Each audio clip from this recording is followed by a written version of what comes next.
नमस्कार दोस्तों, आप सभी का आपके अपने यूट्यूब चैनल एजुकेशन नगरी पर आप सभी का स्वागत है।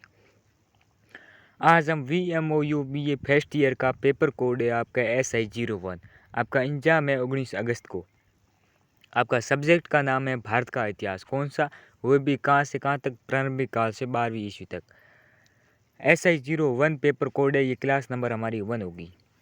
परीक्षा में लिखने लायक महत्वपूर्ण प्रश्न उत्तर होंगे, वेरी वेरी इंपॉर्टेंट सवाल होंगे आपके लिए। तो देखिए, पहला प्रश्न देखिए आप। इतिहास के 2 प्रमुख स्रोत लिखिए। इससे पहले आप हमारे चैनल से ज़रूर जुड़े और टेलीग्राम चैनल को ज्वाइन कर लीजिए। और पीडीएफ के लिए ये पीडीएफ वहाँ पर आपको मिल जाएगी, हर क्लास की पीडीएफ वहाँ पर मिलती है। तो देखिए, इतिहास के प्रमुख स्रोतों में पुरातात्विक स्रोत और साहित्यिक स्रोत शामिल हैं। अभिलेख, सिक्के, स्मारक, मूर्तियाँ आदि पुरातात्विक स्रोत हैं। अगला प्रश्न देखिए आप। हड़प्पा सभ्यता के 2 प्रमुख नगरों के नाम लिखिए। किसके लिखने हैं? हड़प्पा सभ्यता के जो 2 प्रमुख नगर हैं उनके नाम बताने। एक हो गया हड़प्पा, एक हो गया मोहनजोदड़ो। ठीक है। अगला प्रश्न देखिए आप। 4 वेदों के नाम लिखिए। किसके 4 वेदों के नाम लिखिए? ऋग्वेद, सामवेद, यजुर्वेद और अर्थवेद। अब आप कमेंट में लिखिए 4 वर्णों के नाम। किसके? 4 वर्णों के नाम लिखिए। अगला प्रश्न देखिए आप। सभा और समिति क्या थी? सभा और समिति क्या थी? तो इसका आंसर देखिए आप। सभा और समिति वैदिक काल की महत्वपूर्ण जनसभाएं थी। इसके माध्यम से सामाजिक एवं राजनीतिक विषयों पर विचार किया जाता था। अगला प्रश्न देखिए आप। बौद्ध धर्म का त्रिस्तंभ क्या था? क्या है? बुद्ध, धम्म और संघ बौद्ध धर्म का त्रिस्तंभ कहा जाता है। किस किस को? एक तो बुद्ध को, एक धम्म को, एक संघ को। ठीक है। आगे देखिए अगला प्रश्न। जैन धर्म के 2 प्रमुख संप्रदाय कौन से हैं? पहला होगा श्वेतांबर, दूसरा होगा दिगंबर। कौन सा होगा? दिगंबर। आगे देखिए अगला प्रश्न।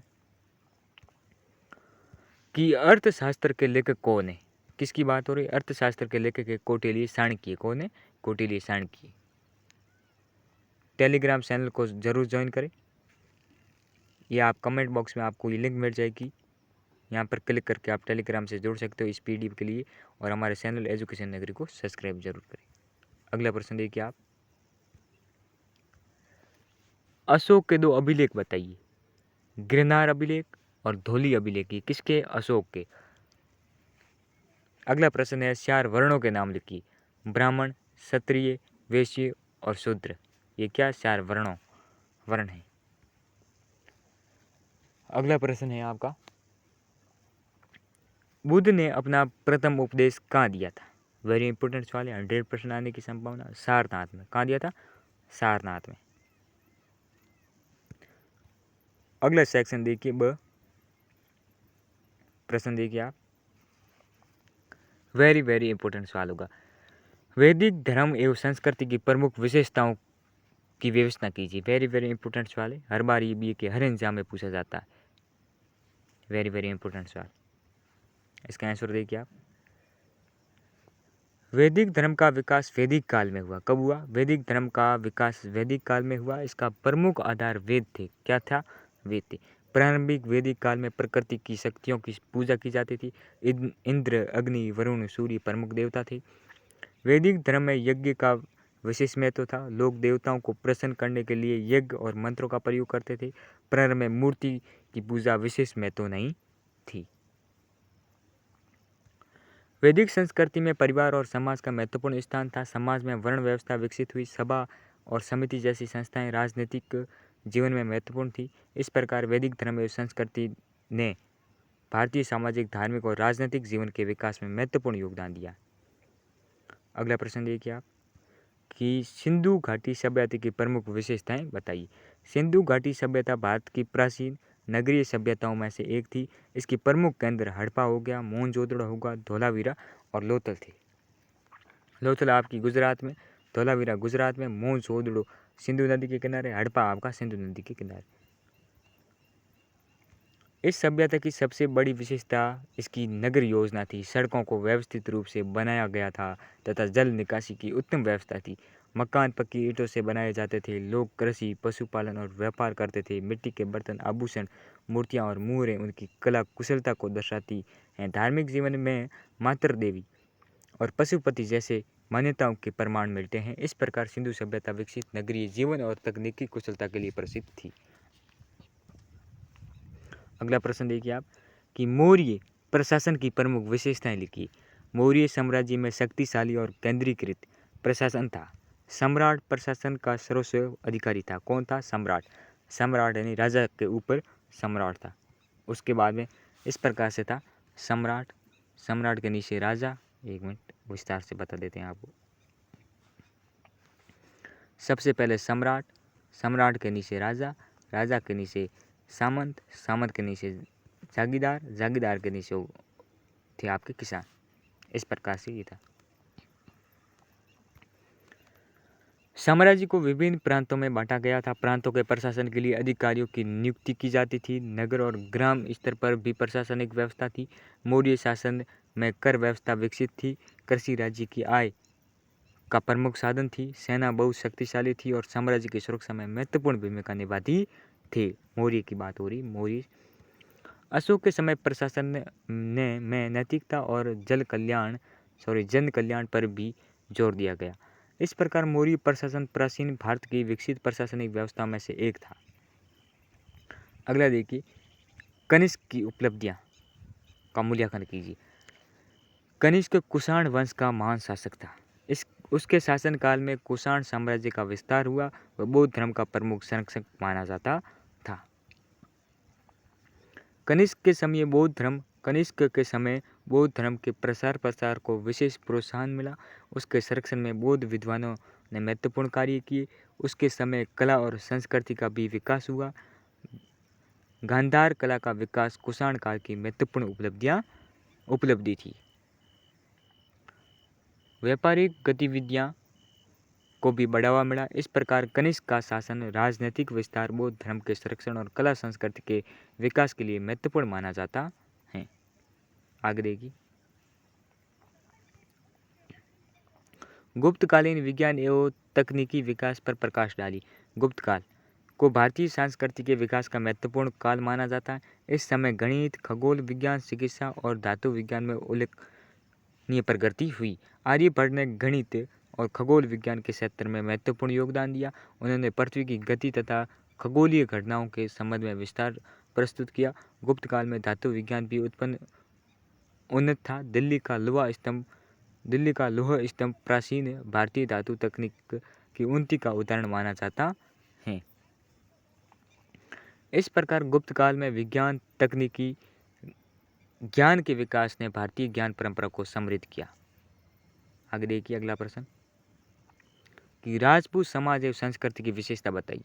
राजपूत काल में समाज वीरता, शौर्य और सम्मान की भावना को विशेष महत्व दिया जाता था। राजपूत शासक युद्ध और सैन्य परंपराओं के लिए प्रसिद्ध थे। राजपूत समाज में परिवार, जाति व्यवस्था का महत्वपूर्ण स्थान था। धर्म और मंदिर को संरक्षण दिया जाता था।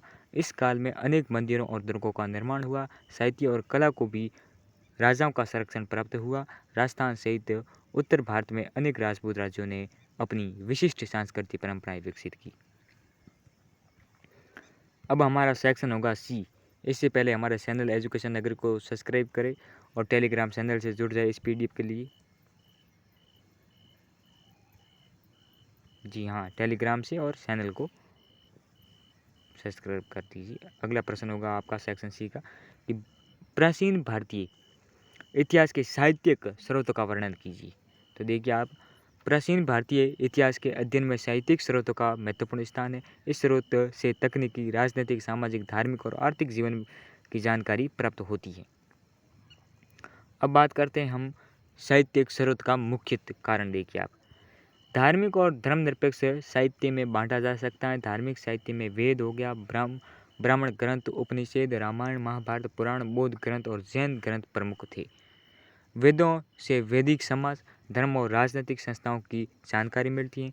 रामायण और महाभारत से तत्कालीन सामाजिक और राजनीतिक जीवन की अनेक जानकारी प्राप्त होती है।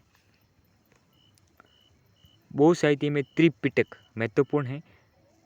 इनसे बौद्ध धर्म के साथ साथ तत्कालीन समाज और अर्थव्यवस्था की जानकारी मिलती है। जैन साहित्य भी प्राचीन भारतीय धार्मिक और सामाजिक जीवन के अध्ययन में उपयोगी है। धर्मनिरपेक्ष साहित्य में कौटिल्य का अर्थशास्त्र विशेष महत्वपूर्ण है। इससे मौर्यकालीन प्रशासन, अर्थव्यवस्था और राज्य व्यवस्था की जानकारी मिलती है।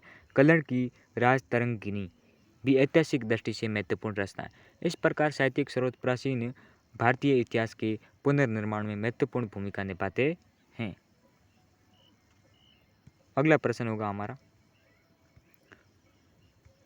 बौद्ध धर्म की प्रमुख सिद्धांतों की विवेचना कीजिए। तो देखिए आप, बौद्ध धर्म के संस्थापक कौन थे?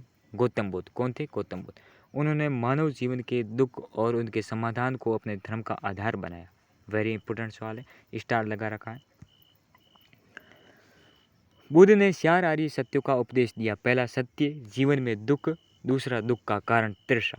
तीसरा, तृषा के समाप्त होने से दुख समाप्त हो सकता है।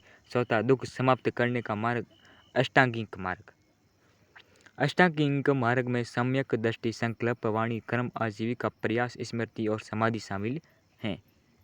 आगे देखिए, बौद्ध धर्म ने मध्यम मार्ग पर जोर दिया। बुद्ध ने अत्यधिक भोग और अत्यधिक कठोर तपस्या दोनों से बचने की शिक्षा दी। बौद्ध धर्म में अहिंसा, करुणा, सदाचार और नैतिक जीवन को महत्व दिया गया। जाति के आधार पर श्रेष्ठता के बजाय व्यक्ति के कर्म और आचरण पर जोर दिया गया। इस प्रकार बौद्ध धर्म ने भारतीय धार्मिक और सामाजिक जीवन को प्रभावित किया तथा आगे चलकर भारत के बाहर भी इसका व्यापक प्रसार हुआ। अब देखिए तीसरा प्रश्न, देखिए चौथा 2 प्रश्न है, अभी कर देते हैं। गुप्तकालीन साहित्य, कला और विज्ञान के विकास का वर्णन कीजिए। गुप्त काल भारतीय इतिहास में साहित्य, कला और विज्ञान के विकास के लिए महत्वपूर्ण माना जाता है। इस काल में संस्कृत साहित्य को विशेष संरक्षण मिला।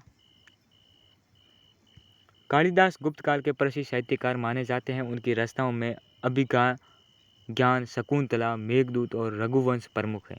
कला के क्षेत्र में मूर्तिकला और मंदिर वास्तुकला का विकास हुआ। गुप्तकालीन मूर्तियों में सौंदर्य, शांति और आध्यात्मिकता का विशेषता दिखाई देती है। विज्ञान के क्षेत्र में आर्यभट्ट का योगदान महत्वपूर्ण था। उन्होंने गणित और खगोल विज्ञान में महत्वपूर्ण कार्य किया।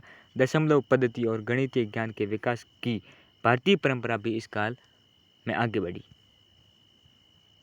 धातु विज्ञान में भी उल्लेखनीय प्रगति हुई। लोह स्तंभ प्राचीन भारतीय तकनीकी ज्ञान का महत्वपूर्ण उदाहरण है। अतः गुप्तकालीन में साहित्य, कला और विज्ञान में के विकास ने भारतीय संस्कृति को समृद्ध बनाया। वेरी इंपॉर्टेंट था, वेरी इंपॉर्टेंट सवाल, स्टार लगा रखा। कि प्राचीन भारत में महिलाओं की स्थिति का वर्णन कीजिए। प्राचीन भारत में महिलाओं की स्थिति सभी कालों में समान नहीं रही। वैदिक काल में महिलाओं को शिक्षा प्राप्त करने और धार्मिक कार्यों में भाग लेने के अवसर प्राप्त थे। गार्गी और मैत्रेयी जैसी विदुषियों का उल्लेख मिलता है। किसका? गार्गी और मैत्रेयी। महिलाएं धार्मिक अनुष्ठानों में भाग लेती थी और कुछ मामलों में उन्हें शिक्षा प्राप्त करने का अधिकार था। विवाह संस्था में भी महिलाओं की महत्वपूर्ण भूमिका थी। बाद के काल में सामाजिक व्यवस्थाओं में परिवर्तन के साथ महिलाओं की स्वतंत्रता में कमी दिखाई देने लगी। बाल विवाह जैसी प्रथाओं का प्रभाव बढ़ा। शिक्षा के अवसर सीमित हुए। हालांकि विभिन्न क्षेत्रों और वर्गों में महिलाओं की स्थिति अलग अलग थी, इसलिए प्राचीन भारत में महिलाओं की स्थिति को एक समान रूप से नहीं देखा जा सकता है। प्राचीन भारतीय समाज में महिलाओं की स्थिति समय के साथ बदलती रही। प्रारंभिक वैदिक काल अपेक्षाकृत बेहतर स्थिति के बाद कई क्षेत्रों में उनके अधिकार को सीमित हुई। तो आज के लिए इतना ही। हमारे चैनल एजुकेशन नगरी को सब्सक्राइब करें, टेलीग्राम से जुड़ जाए और हम मिलते हैं दूसरी क्लास नंबर 2 में। ये एक क्लास हमारी पूरी होगी, अब हम क्लास 2 में मिलते हैं। तब तक के लिए धन्यवाद।